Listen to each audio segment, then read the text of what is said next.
Il y a des silences plus bruyants que n'importe quelle foule. Des nuits où l'on peut scroller sans fin, parler à des centaines de gens, et pourtant se sentir plus seul que jamais. La solitude, aujourd'hui, elle n'est plus vraiment une affaire de personnes recluses.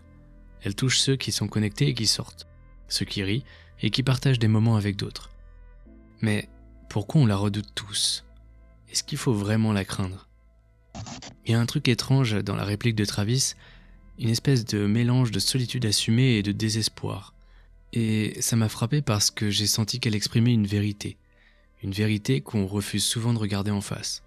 Ce mec ne se définit pas seulement comme un solitaire, il se considère comme l'élu, l'homme solitaire de Dieu, comme si la solitude était à la fois son fardeau et sa mission, quelque chose de sacré presque. Et pourquoi ça résonne aussi fort en nous? Oui, on veut partager des choses, oui, on veut montrer au monde notre existence, oui, on veut aimer et sentir la présence de quelqu'un, mais en même temps, il y a ce truc qui fait que la solitude ne nous jugera jamais pour ce qu'on est réellement. Est-ce que tu vois ce que je veux dire? On en a peur, mais elle attire un peu quand même. Comme si elle légitimait que l'enfer, eh bien, c'était bien les autres.